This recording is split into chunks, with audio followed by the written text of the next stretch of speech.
Chille DeCastro wants to lead you to victory after Donald Trump destroys the country. Says he'll use the mayor's office when he's running for governor to something. Speaks for 4.5 hours and no one cares. Cerio waddles the streets of Seattle. Again, insults police officers.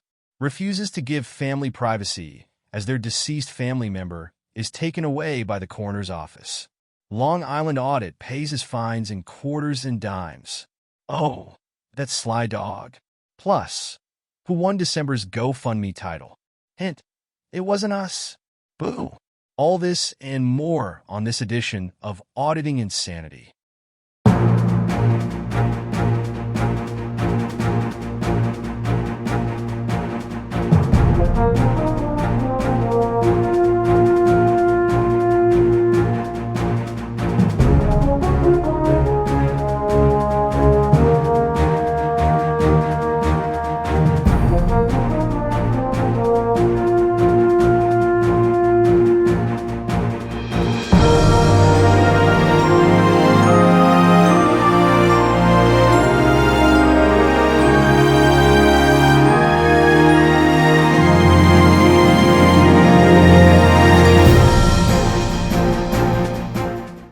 Good evening, and welcome to another edition of the Auditing Insanity Newscast. I'm AI Johnny Jones, and I'll be your guide tonight for 4 big stories featuring Chille DeCastro, Long Island Audit, Cerio, and more.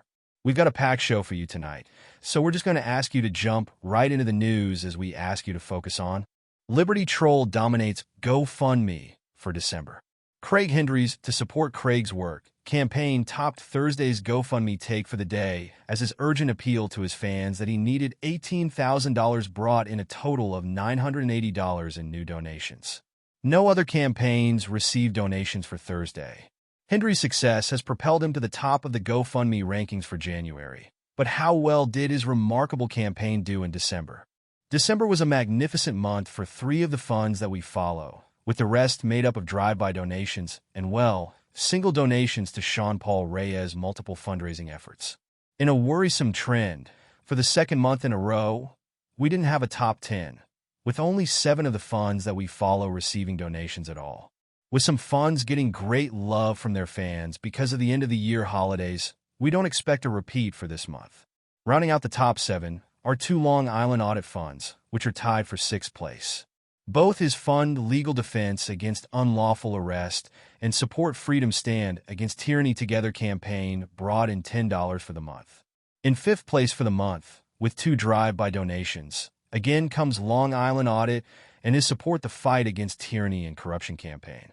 Long Island Audit's campaigns had their worst month since we've been recording GoFundMe activity, as he did little to promote the campaigns for the month. 4th place went to the Angry Vets Boost Scars Mission for Veterans and Citizens campaign. It drew $105 from his fans and was marred in controversy. Between his near-nightly negative exposures on Christopher Direct D. Ruff's live streams and his own strange live streams and accusations that he staged phantom police encounters, it's a surprise that he made so much, let alone outdrew all of Long Island Audit's combined campaigns. 3rd place went to Craig Hendry's To Support Craig's Work campaign. Frankly, this one wasn't supposed to be on this list. The month before, he had put all his efforts into his Support Craig's Fight Against Injustice fund. However, everyone who promotes Hendry's plight promoted his old To Support Craig's Work instead of the new one, resulting in the old fund going 27% over its goal for the month with a $1,610 take. 2nd place went to our own Ongoing Expenses campaign, with a handful of generous donations for the holiday season that saw us hit the midway point of the ongoing campaign, and then surpass it by another 10%. While we'll probably up the goal later this year, since it's just a stand-in point for the Ongoing Expenses bit, it was tremendously touching to hit the mark at the holidays, and we're thankful to our fans for contributing. Finally, 1st place went to Long Island Audit's Liberty Troll with a huge win for the month at $2,370. His win was due to the efforts of Long Island Audits, and sadly, the laziest efforts of anyone in history to bring in such a haul for the month. Long Island Audits simply took an old Liberty Troll video, added a minute of new content for bumpers at the beginning and end of the video, and added a link to Liberty Troll's GoFundMe. The power of Long Island Audit's fan base did the rest, blowing away the competition for the month. Simply put, there was no way Liberty Troll could have done this on his own, and it shows how Long Island Audit's reclaimed his spot as king of all fundraisers from Jose Chille DeCastro in 2024. Journalism is not free. Both ReallyCoolSite.org's daily newspaper and our daily newscasts are funded by your continuing donations and what we make from our YouTube AdSense revenue each month. If you'd like to contribute to help us keep the lights on, eating, keeping the cats fed, and writing new stories to feature on both the newspaper and newscast each day, we do have a GoFundMe set up at the address on screen right now. If you can't afford to contribute, please watch the advertisements on our videos, like, share, subscribe, and comment. You can help by doing next to nothing, and we thank you in advance for pitching in.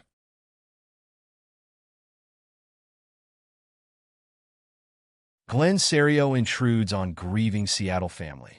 The streets of Seattle are no longer as safe as they once were as former king of all auditors, Glenn Cerio, returned to police watching Thursday night into Friday morning as he went live from a crime scene in the city.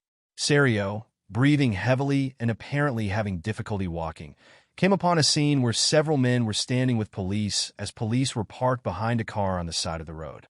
A man was using a translation application on his phone to communicate with police about whatever was going on.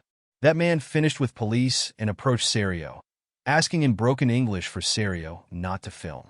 Cerio corrected him that he was live streaming and not filming, and then attempted to get the man's story as the man said that his family did not want to be on camera. Cerio blew the man off, then ignored the man again later when he came back with not one, but two attempts to use his translation software to explain what was going on and why the family was uncomfortable with Cerio recording. He again dismissed the man and continued to record. As it turned out, the man was attempting to explain that a relative was found dead in a nearby car, and they were waiting for the coroner to come and retrieve the body. No one was being arrested, but the family was requesting privacy in a terrible time. Cerio, being Cerio, ignored the request and began to harass police officers at the scene. When the coroner's van arrived along with a female officer in a third squad car, Cerio tried to walk into the street to get a better shot, and the police asked him to stay out of the street. The YouTuber verbally attacked both officers, demanding that they put up police tape and a sergeant so he could make a complaint about both men. When the female officer came over to put up crime scene tape, he berated her, insulting her appearance, and proclaimed that he would not have sex with her. Cerio would continue to harass the female officer throughout the video, again, making it clear that he didn't find her sexually attractive and that she would not have a chance at sexually pleasuring him in the brief moments they were near each other at the crime scene. Again, turning his attention to the male officers, Cerio brought back his sweep the leg challenge. He said that if the men came at him, they would learn that he was a trained fighter and that he would sweep their legs in record time and destroy both men. Cerio also warned all the police that if he encountered them when they were out of uniform, he may challenge them again as they had no power when they were not wearing weapons or badges. We must note that Cerio had his challenge accepted last year by Discord user Touche, who put up $1,000 to give to Cerio if he successfully swept her leg. Despite a campaign to show that Touche was serious, Cerio refused to acknowledge her challenge.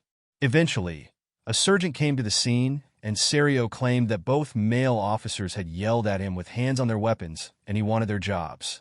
He explained that he had filed lawsuits against other police officers in federal court in the past and had winning records. He also claimed that all of the charges against him in the past had been dismissed, failing to account for the 5 days he spent in jail in 2022, and that if the police wanted, he would engage in mutual combat in a UFC ring at some point in the future. Eventually, the coroner finished retrieving the body, with police shielding the body from Cerio's camera with a large blanket. The police wrapped up. Cerio suggested that one of the officers should cross-dress to date the female officer, who he labeled a lesbian, before everyone wrapped up and Cerio waddled back into the night.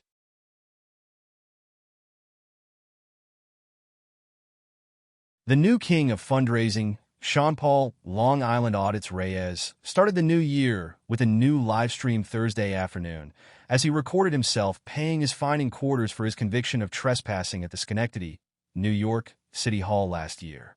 Reyes was ordered to pay $370 in fines on October 15, 2024, when he was found guilty of the trespassing charges.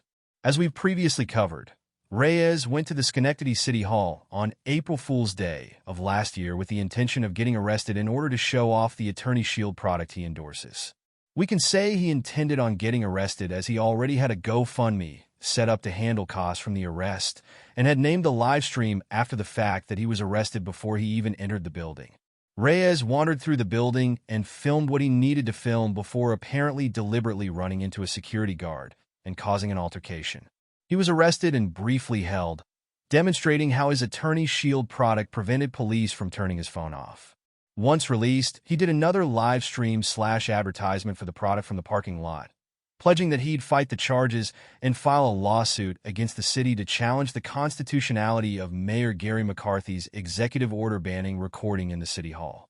In the lead-up to the trial, Reyes demanded that City Court Judge Tenica Frost recuse herself from handling the case because she was appointed to her post by McCarthy. Frost refused to do so, and despite Reyes declaring to his 864,000 subscribers that she was horribly biased against him, he decided to pay the fine pending appeal. On Thursday, he was paying the $370 fine in a mix of quarters and dimes. It's a stunt he's pulled before with fines, and his 4,000-plus live viewers marveled in how he stuck it to the man by using an old tactic to get views.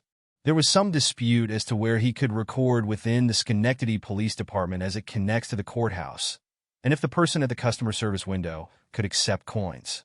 Reyes would eventually have a standoff as to who would count the money before the clerk gave in and began a manual count of the coins. He then told his viewers that they used their constitutional protected rights to call and complain about how he was treated. After nearly 3 hours, he received a receipt for his payment, ending the threat that he would be thrown in jail for 15 days if he hadn't paid the fine by January 6, 2025.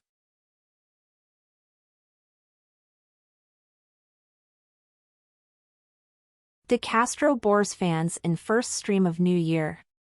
Jose Chille DeCastro's first attempt to live stream in the new year went about as well as you'd expect it to, with DeCastro declaring martial law was coming with the incoming Trump administration and a promise, slightly kind of, that he'd be there to pick up the pieces when things went wrong for America.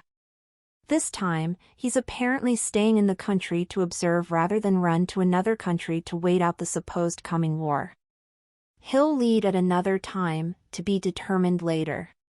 While America's top auditor Sean Paul Long Island Audit Reyes was doing really important things like paying a trespassing fine in coins and sweep the leg, Glenn Cerio prepared for another night stalking the streets of Seattle for new police officers to harass. DeCastro sat in his cozy studio screaming about Donald Trump and the coming chaos, he says. That will be in store for the world now that the push to evict everyone here illegally will somehow mean 30,000 new law enforcement officers employed by ICE, $66 billion in new detention centers, and $9.00 a gallon of milk for Americans.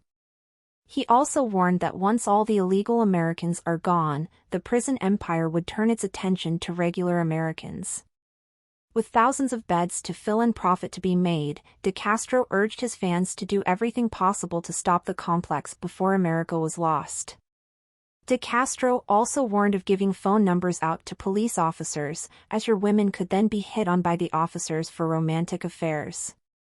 Despite the case he cited coming from an incident where the officer called the number associated with a woman's license plate to ask her out. Running for mayorship, DeCastro then declared could be a stepping stone to changing things. He said that the legendary Dick Heller, fresh off his racist tirades on Twitter/X, told him that the National Mayors Association meeting would allow him to influence states in fighting the government and getting rid of such things as the Terry versus Ohio decision that is ruining the country. Announced that when he is governor, he'd listen to the mayors, before flashing back to the early 2000s when he was 26 years old, and his sister talked him out of joining the Navy to become a Navy SEAL. Despite being 3 inches too small for the unofficial 5 feet 6 inches minimum height to be a Navy SEAL. Claiming he was the first to end a line of military service in his family dating back to the founding of America, he said he wouldn't fight against someone who didn't attack us in order to protect oil interests. The rest of the 4.5-hour broadcast was filled with more anti-police sentiment, plus an interview with one of the men who was with good guy activism when he was arrested. There were no real updates to his constitutional law scholar game, other than it would be out eventually as he no longer has to keep the promise to be out by Christmas or the end of 2024.